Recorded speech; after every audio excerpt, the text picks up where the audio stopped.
አንተ የልቤ ወዳጅ ካንተ ጋር አለኝ ጉዳይ አንተ የኔ ድጋፍ ካንተ ጋር አለኝ ጉዳይ አበርታኝ ገብርኤል በምድር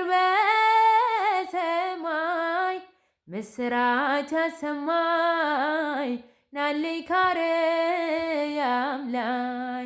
መላከ አድኖ ተልከ ከጌታ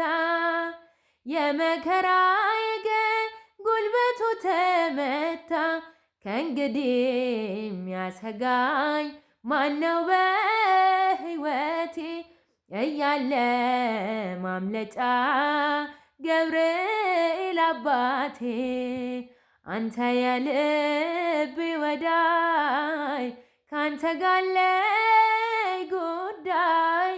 አንተ የኔ ድጋፍ ካንተ ጋር አለኝ ጉዳይ አበርታኝ ገብርኤል በምድር በሰማይ ምስራች አሰማኝ ናልኝ ከአርያም ላይ